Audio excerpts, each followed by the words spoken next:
आज का टॉपिक है आर्थिक विकास का पर्यावरणीय अनुप्रयोग। पर्यावरणीय अनुप्रयोग में आपको मैंने बहुत सारे हेडिंग्स बताए थे, जैसे कि excess use of minerals in metal, धातुओं में खनिजों का अत्यधिक प्रयोग। सेकंड है आपका इंडस्ट्रियलाइजेशन, जिसे हम उद्योगीकरण कहते हैं।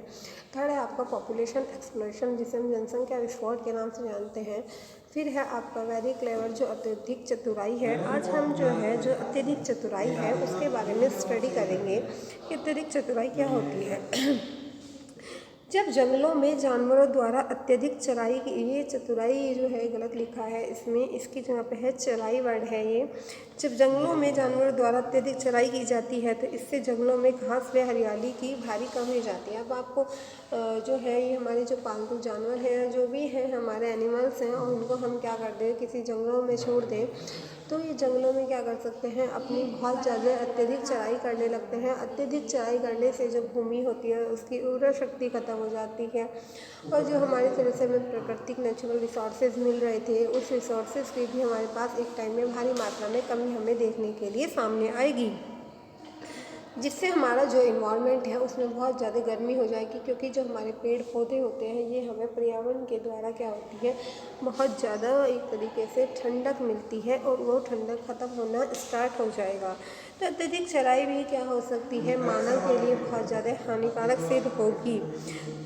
जो वातावरण में गर्मी आ जाती है और उस क्षेत्र में रेगिस्तान बनने का विस्तार करने में सहायक होती है, और वह जो क्षेत्र होता है वो रेगिस्तान बनता है। जैसे कि राजस्थान में आप देखते हैं, राजस्थान में जो जानवर होते हैं वो बहुत ज़्यादा चराई कर लेते हैं। जो वहाँ पर हरियाली होती है, घास होती है, और उस घास की चराई करने के कारण वहाँ पर गर्मी बहुत ज़्यादा आपको देखने के लिए मिलेगी। उधर की साइड से वहाँ जाएंगे कभी, वहाँ पे ऐसे में पानी की जो मात्रा हो जाती है वो भी हमें कम देखने के लिए मिलती है। फिर हमारा जो है फॉरेस्ट डिस्ट्रक्शन, जिसे हम वन विनाश के नाम से भी जानते हैं। वन विनाश, आजकल लोगों ने क्या करा है, आत्मसंतुष्टि के लिए वनों का विनाश कर दिया है। वनों में जो भी आपको पेड़ पौधे वगैरह ये सारी चीज़ें मिलती थी उन सबको ख़त्म करके, क्योंकि लोगों को क्या हो गया है, किसी इंडस्ट्री को लगाने के लिए अपनी भूमि की ज़्यादा ज़रूरत पड़ रही है। भूमि की ज़रूरत ज़्यादा पड़ने से वहाँ पे उन्होंने भूमि का एक तरीके से वनों को ख़त्म करके अपने लिए जो अपनी सेल्फ जो उनकी नीड है उसको कंप्लीट करने के लिए वहाँ पे कोई इंडस्ट्री, कोई रेजिडेंस एरिया, कोई कॉलोनी, इस तरह की चीज़ें ज़्यादा बना दी गई हैं जो गवर्नमेंट के अंडर में चलती है। बहुत सारी ऐसी भी उन्होंने बनाई है। तो वन विनाश भी एक तरीके से बहुत ज़्यादा हानिकारक सिद्ध हुआ है। हमें एक तरीके से ये आपदा ही है, जो मनुष्य इसके साथ जैसा करेगा वो वैसा ही उसका फल भी पाएगा। आर्थिक विकास के लिए आर्थिक विकास के लिए मानव को विस्तृत भूमि की आवश्यकता होती है।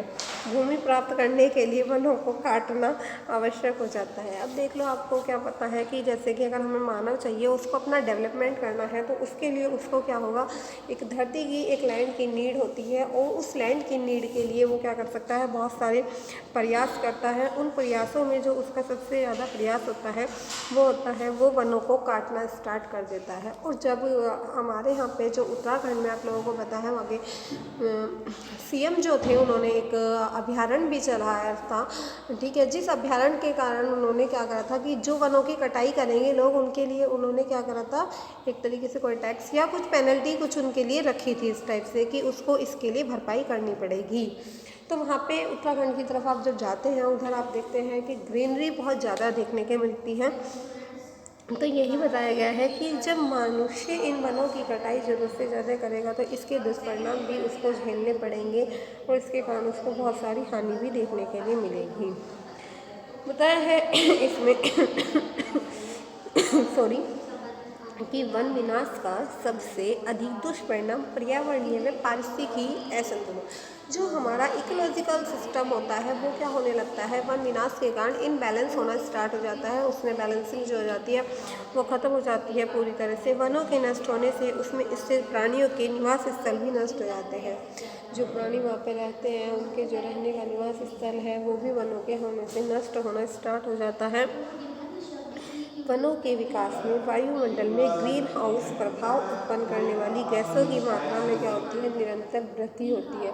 वनों के विनाश से क्या होता है, जब हमारी ग्रीन हाउस गैस प्रभावित होती है उसमें क्या होती है, मात्रा में निरंतर वृद्धि होनी स्टार्ट हो जाती है। भूमि का क्षरण, जो भूमि है उसका क्या होना स्टार्ट हो जाता है, क्षरण होना, और भूमि एक तरीके से खत्म होने स्टार्ट हो जाती है। फिर इन्होंने बताया है जिसके कारण से हिम संकलन, अनावृष्टि, बाढ़, ये जो आप देख रहे हैं कि बाढ़ आ रही है, बहुत सारी जो होती हैं नेचुरल डिज़ास्टर्स का जिसको हम नाम देते हैं, वो सब हमें क्या मिलती है, मनुष्य के कारण ही ज़्यादातर देखने के लिए मिलती है, क्योंकि लोग क्या कर देते हैं, वनों को काट देते हैं।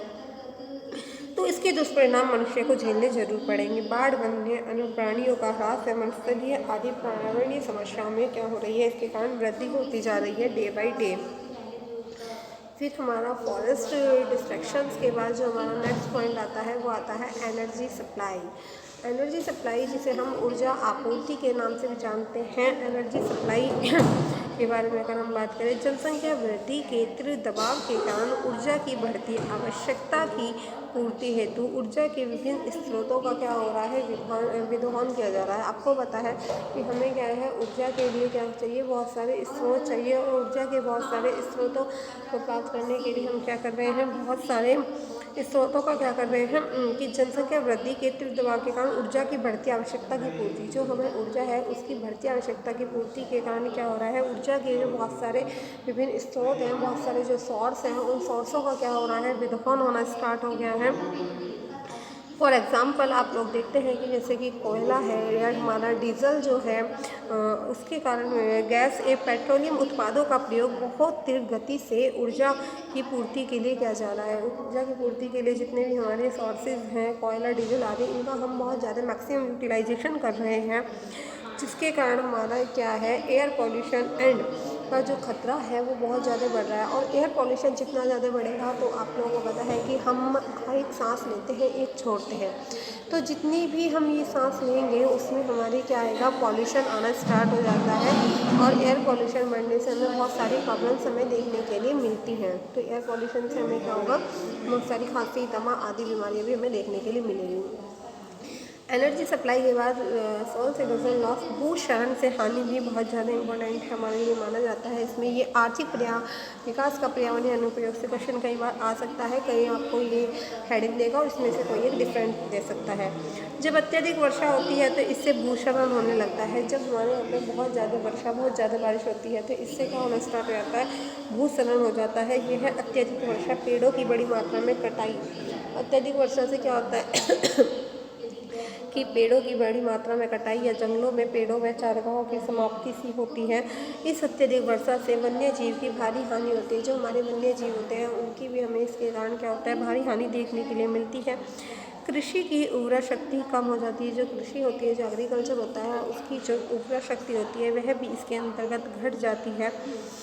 अत्यधिक वर्षा से पेड़ों की बड़ी मात्रा में कटाई या जंगलों में पेड़ों पर चारागाहों की जो समाप्ति हो जाती है वह हमें देखने के लिए मिलती है, क्योंकि भूमि में से महत्वपूर्ण मिट्टी में के कण पानी में बहे जाते हैं। जो भूमि के महत्वपूर्ण कण जो होते हैं वो मिट्टी में क्या होने हैं, बहने स्टार्ट हो जाते हैं, जिससे जो कृषि उत्पादन होता है, जो एग्रीकल्चर जो हमारा प्रोडक्शन होता है वो घटना स्टार्ट हो जाता है। और अंत में राष्ट्रीय आय कम होने से आर्थिक विकास। आपको पता है कि हमारा जो डेवलपमेंट होता है वो क्या होता है, नेशनल इनकम के ऊपर डिपेंड करता है। फिर हमारा जो नेक्स्ट है वो है खनन के दुष्परिणाम। खनन के दुष्परिणाम क्या है, खनन से भी आर्थिक विकास पर प्रभाव पड़ता है। जितना भी जो खनन होता है उससे हमारा जो आर्थिक विकास होता है उसके ऊपर इफेक्ट पड़ता है। जब खनन वाली वस्तुएं साफ किए जाते हैं तो उनके लिए भारी मात्रा में पानी का उपयोग किया जाता है। तो उसके लिए क्या करते हैं हम, भारी मात्रा में किसका उपयोग करते हैं, पानी का उपयोग किया जाता है। और इस प्रकार वह गंदा पानी नालों की सहायता से खेतों व नदियों में छोड़ दिया जाता है, जो पास के लोगों के लिए पीने को पानी को हानिकारक बना देता है, तथा वो जो हमारी खेती होती है उसके लिए भी वह हानिकारक सिद्ध होता है। अब हमको इस सबको पढ़ने से स्पष्ट होता है कि पर्यावरण अर्थव्यवस्था के लिए संसाधन उपलब्ध कराता है। किसके, अर्थव्यवस्था के लिए परंतु अर्थव्यवस्था इन संसाधनों का क्या करती है, दुरुपयोग होती है, तथा उपभोक्ता इस उत्पादन का उपभोग करने लगते हैं। उपभोक्ता क्या होते हैं, इस उत्पादन का क्या करते हैं, उपभोग, कंज्यूम करने लगते हैं इसको। उत्पादन एवं उपभोग दोनों से बेकार अवशेष बचते हैं। अवशेष मतलब एक तरीके से कूड़ा जो बचता है, जो हमारे क्या होता है इन्वायरमेंट में मिल जाता है और जिससे हमारा जो पर्यावरण है वो पूरी तरह से क्या होना दूषित होना स्टार्ट हो जाता है। इस तरह से यह एक चक्र है जो अर्थव्यवस्था में पर्यावरण के अंतर संबंधों के कारण ही पूर्ण होता है। क्योंकि जो ये पर्यावरण से हम जितनी भी सारी कंज्यूम करते हैं, लोगों के लिए बहुत सारी चीज़ें बनाते हैं और ये सारी क्या करती हैं पर्यावरण में मिलकर उसको दूषित कर देती है, जिससे हमारा पूरा का पूरा जो इन्वायरमेंट है वो दूषित हो जाता है।